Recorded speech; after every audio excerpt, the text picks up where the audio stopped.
Okay, तो success और failure के बीच में ना काफी थिन लाइन होती है। कोई कंपनीज ऐसी होती है कि उनका वर्स्ट सिनेरियो केस दिमाग में इमेजिन भी नहीं कर पाते हैं, एंड जिसकी वजह से वो कब और कैसे फेलियर की तरफ जाना स्टार्ट हो गए ये पता ही नहीं लगता। एंड यही एग्जैक्ट सेम केस है उबर ईट्स का। क्या आप जानते हैं कि ऐसा कौन सा फैक्टर था जिसकी वजह से उबर ईट्स की सक्सेस स्टोरी डायरेक्टली कन्वर्ट हो गई फेलियर स्टोरी के अंदर? तो हाय गाइस, जैसा कि हम हर हफ्ते नए नए कंपनीज के सक्सेस या फिर फेलियर स्टोरीज को कवर करते हैं, इस वीक हम कवर करने वाले हैं उबर ईट्स को। तो अगर आप उबर ईट्स के कस्टमर थे तो आप हैरान रह जाओगे कि इस पूरी स्टोरी के अंदर हुआ क्या, इसलिए मैं रेकमेंड करूंगा कि वीडियो पूरी लास्ट तक देखना। अगर आपको नहीं पता कि उबर क्या है तो हम स्टार्ट करते हैं उबर के इंडिया की एंट्री से। बेसिकली उबर एक American San Francisco based mobility service provider है जिसने ग्लोबल मार्केट में एक काफी अच्छा अपना एस्टैब्लिशमेंट किया है ride hailing and sharing cab services से। 2014 में इन्होंने एक और सर्विस खोली जिसका नाम रखा उबर ईट्स, जो बेसिकली एक फूड डिलीवरी सर्विस थी। अब इनका स्टार्ट ना 2014 में बहुत अच्छा हुआ, बहुत सारी कंट्रीज में एक्सपैंड किया एंड इस कंट्री की लिस्ट में एक इंडिया भी थी। मैं जिस टाइम की बात कर रहा हूं उस टाइम पे ग्लोबल मार्केट में उबर ईट्स ने 29% डोमिनेंस के साथ मार्केट में खड़ा हुआ था। यही नहीं, अगर नंबर ऑफ यूजर्स बताऊं तो 66 मिलियन से भी ज्यादा बड़ा इनका सब्सक्राइबर बेस हो गया था। अगर हम उबर ईट्स की इंटरनेशनल डोर डिलीवरी मार्केट देखें तो वो तो काफी सक्सेसफुल है और उसको काफी बड़े बड़े ग्लोबल वेंचर्स का बैक एंड सपोर्ट भी है, लेकिन क्या वो इंडिया में सक्सेसफुल थी? नहीं। उबर ईट्स सिंपली फेल हो गई इंडिया में एंड इन्होंने अपना पूरा का पूरा इंडिया बिजनेस सेल कर दिया जोमैटो को, जो उस टाइम पे मार्केट लीडर था, और अप्रोक्सीमेटली $350 मिलियन।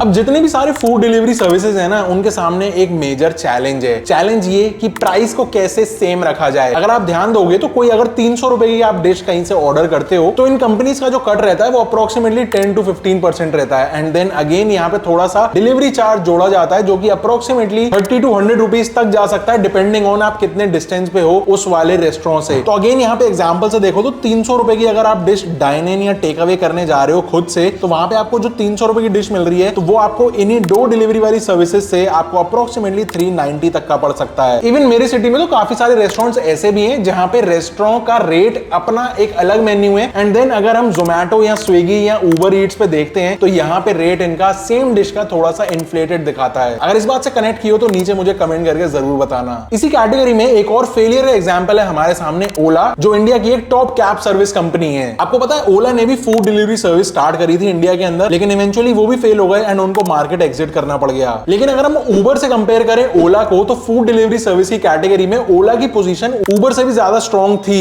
क्योंकि ओला जो है वो 102 सिटीज में ऑपरेट कर रहे थे। ऑन द अदर हैंड उबर सिर्फ 29 सिटीज में। नंबर ऑफ सिटीज ज्यादा होने के बावजूद भी ओला अपने फूड डिलीवरी बिजनेस को रन करने में सक्सेसफुल नहीं हुई। इवेंचुअली इनका भी डाउनफॉल आ गया। अब अगर हम वही 300 रुपए वाला एग्जांपल देखें तो उससे हमको ये पता चलता है कि कोई भी फूड डिलीवरी वाला बिजनेस प्रॉफिटेबल नहीं हो सकता अनटिल एंड अनलेस वो दूसरे प्रोडक्ट्स एंड सर्विसेज की कैटेगरी में एंटर करके बिजनेस करें। एंड दूसरी साइड पे हमारे पास एग्जांपल है जोमैटो का, जो खुद भी और बिजनेसेस में इन्वेस्ट कर रहा है, जैसे कि जोमैटो गोल्ड एंड एड। अभी कुछ टाइम पहले ही एक इनिशिएटिव और स्टार्ट किया जोमैटो ने जिसका नाम है जोमैटो विंग्स। रेस्टोरेंट के एंटरप्रेन्योर्स को इन्वेस्टर्स के साथ कनेक्ट कर देते हैं। ये बेसिकली एक स्ट्रेटेजिक मूव थी इनकी तरफ से जो इनको और दूसरे टेक रिलेटेड सेगमेंट्स में हेल्प करेगी। अगर हम Swiggy, Zomato and Uber Yeats का कस्टमर बेस की बात करें तो थोड़ी हैरानी होती है कि कैसे उबर ईट्स मार्केट में सर्वाइव ही नहीं कर पाई। सबसे पहले ना जोमैटो को देखते हैं। जोमैटो स्टार्ट हुई थी 2008 में एंड अभी के डेट में अगर आप देखोगे तो जोमैटो के यूजर्स हैं 40 मिलियन के आसपास। Swiggy on the other hand 2013 में स्टार्ट हुई एंड उसके यूजर्स हैं अप्रोक्सीमेटली 42 मिलियन। एंड तीसरी तरफ उबर ईट्स को देखो तो 2017 में स्टार्ट हुई एंड 3 साल में इन्होंने गैदर किए 10 मिलियन यूजर्स। अगर आप इस चार्ट को देखोगे तो आपको समझ में आएगा कि उबर ईट्स इतना कोई खराब नहीं कर रही थी नंबर ऑफ यूजर्स को एनरोल करने के लिए अपने प्लेटफॉर्म पे। तो फिर ऐसा आखिर हुआ क्या जिसकी वजह से उबर ईट्स को फाइनली ये काम बंद करना पड़ गया? एक्सपर्ट्स का कहना है कि उबर ईट्स की डाउनफॉल का सबसे बड़ा रीजन है हेवी डिस्काउंटिंग स्ट्रैटेजी। इनके ऑपरेशनल लॉसेस टोटल होके 2200 करोड़ हो गए थे, जिसके साथ साथ डेट्स भी बढ़ गए एंड मार्केट के हेवी कंपटीशन की वजह से उसका सर्वाइवल बहुत ज्यादा मुश्किल हो गया। लेकिन ये सब यहाँ पे ऐसा खत्म नहीं हो जाता। ऐसे बहुत सारे रीजंस हैं जो back to back pile up होते चले गए उबर ईट्स के डाउनफॉल में। पहली चीज ऑडियंस रीच। जब भी कोई कंपनी अपने यूजर्स को रीच आउट करने की कोशिश करती है तो वहां पे खर्च होते हैं पैसे। आप सबने अगर उबर एड्स की एड देखा होगा तो आपको पता होगा one of the top Indian actresses Alia Bhatt को इन्होंने हायर किया अपनी एड कमर्शियल के लिए। ऑन द अदर हैंड अगर आप बाकी दोनों कंपनीज को देखो तो उन्होंने कंपनी के इस स्टेज पे किसी भी सेलिब्रिटी को हायर नहीं किया कस्टमर्स को रीच आउट करने के लिए। इंडिया में लॉन्च होने के बाद जनवरी 2019 में इन्होंने अपना पहला ब्रांड कैंपेन लॉन्च किया जिसका नाम था एवरीडे मोमेंट्स। एंड इस कैंपेन के 50 मिलियन से भी ज्यादा व्यूज थे वो भी जनवरी के एंड तक। एंड उससे भी बड़ी बात ये कि ये इंडिया के टॉप 10 मोस्ट वॉच्ड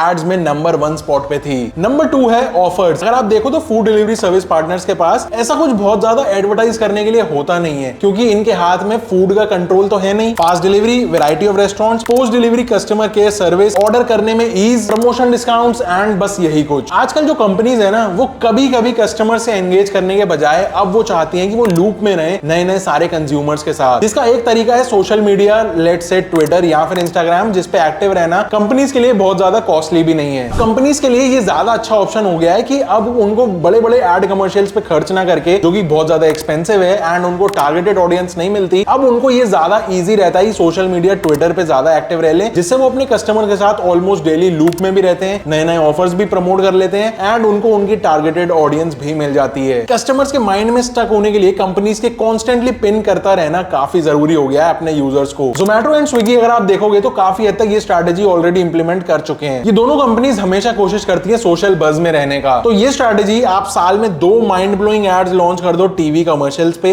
वो ज्यादा बेहतर है, या फिर ये ज्यादा बेहतर है कि लोगों के साथ आप कांटेक्ट में रहो एंड डेली पूरे साल आप अपनी प्रेजेंस फील कराते रहो। ऑब्वियसली सेकंड ऑप्शन ज्यादा बेटर लग रहा है ना। तो सेलिब्रिटी को यूज करने के पैसे लगाने की जगह पे हम ये कह सकते हैं कि काइंड ऑफ उबर ईट्स अपने उन 10 मिलियन यूजर्स या फिर ग्रोइंग जो सब्सक्राइबर बेस है उनके साथ रेगुलर कनेक्ट नहीं बना पाए, जिसकी वजह से एक वहां पे लीडिंग एज मिल गया दूसरी कंपनीज को। क्योंकि अगर वैरायटी की बात करें तो उबर ईट्स से कॉम्पिटिटर्स ज्यादा प्रोवाइड कर रहे थे, तो आलिया भट्ट को एड में डालने के लिए ग्लैमरस तो लग गए, लेकिन लोगों को उससे भी ज्यादा ये लेम लगा। नेक्स्ट जो प्रॉब्लम थी वो थी लेट मूवर एडवांटेज। जब ये लोग मार्केट में एंटर किए तो उससे पहले ही जोमेटो एंड स्विगी ने एक पूरी वैरायटी ऑफ रेस्टोरेंट्स अपने प्लेटफॉर्म के ऊपर लेके आ गए थे एंड ये सारे यूजर्स को पता चल चुका था कि लेट से अगर किसी एक पर्टिकुलर रेस्टोरेंट से खाना मंगाना है तो वो जोमेटो पे मिल जाएगा, या फिर स्विगी पे एक पर्टिकुलर रेस्टोरेंट लिस्टेड है, इजिली हमारे घर तक पहुंच जाएगा। तो इट्स काइंड ऑफ कहना फेयर कि उबर ईट्स जब मार्केट में आई 2017 में, तब लोग ऑलरेडी कुछ 10 सालों से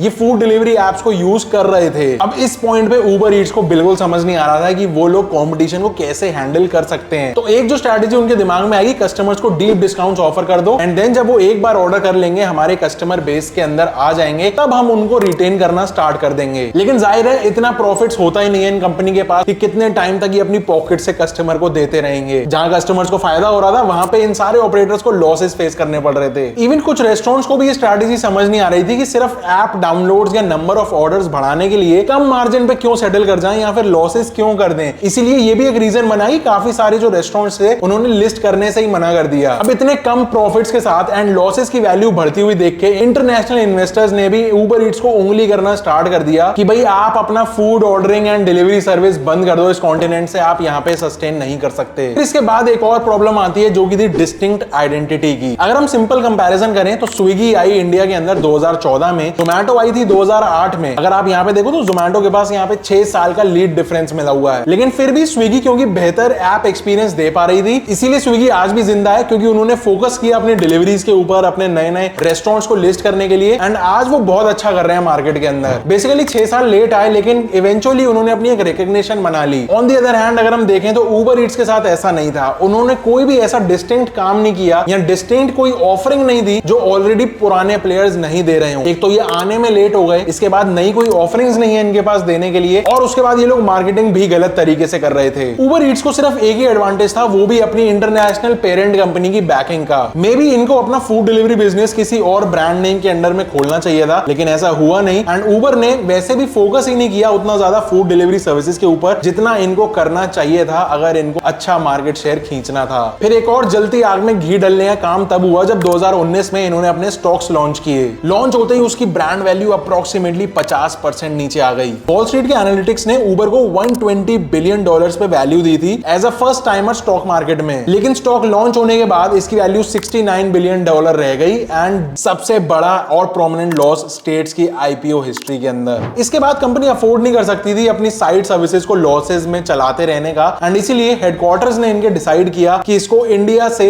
उबर ईट्स को वाइंड अप कर दिया जाए। फाइनली 21 जनवरी 2020 में जोमेटो ने उबर ईट्स को एक्वायर कर लिया फॉर 2485 करोड़ रुपीस। इसकी वजह से उबर ईट्स के जितना भी सारा कस्टमर्स थे, रेस्टोरेंट्स थे एंड डिलीवरी पार्टनर्स थे, वो सारे ट्रांसफर हो गए जोमेटो के पास। एंड उबर ईट्स के इतने बड़े बिजनेस को ओवरटेक करने के बाद जोमेटो से उम्मीद लगाई जा रही थी कि ये तो भाई अब इंडिया का 50 to 55% शेयर लेके बैठ जाएंगे। लेकिन इवन दो कस्टमर्स को कहा गया कि जोमेटो पे स्विच कर लें, लेकिन उसमें से काफी सारे कस्टमर्स स्विगी पे चले गए। एक तरह से कह सकते हैं कि जोमेटो को उबर ईट्स को एक्वायर करने का पूरा एडवांटेज कभी मिला ही नहीं। लेकिन अब अगर फैक्ट्स की बात करें तो यहाँ पे जोमेटो की मार्केट कैप है $13.3 बिलियन और इनको इन्वेस्टमेंट मिली है अलीबाबा से। दूसरी साइड पे स्विगी की मार्केट वैल्यू है $10 बिलियन एंड इनको सपोर्ट है चाइनीज कंपनी टेंसेंट से। यस, वही पबजी वाली। लेकिन एक बात यहाँ पे वर्थ नोटिंग है कि ये मार्केट लीडर्स होने के बाद भी लॉस में जा रहे हैं। इवन डोडैश का शायद आपने नाम सुना हो, उसकी मार्केट कैप भी $40 बिलियन है, वो भी लॉस में जा रही है। इंडिया के अंदर डेली के हिसाब से अप्रोक्सीमेटली 30 लाख मील्स रोज डिलीवर होते हैं, लेकिन फिर भी इंडिया के अंदर फूड डिलीवरी मार्केट बहुत ज्यादा चैलेंजिंग है। विद दिस, अगर आप ये जानना चाहते हो कि एप्पल किसके साथ एक्चुअल में कंपीट करती है इस दुनिया में, तो ये वाली वीडियो देख सकते हो।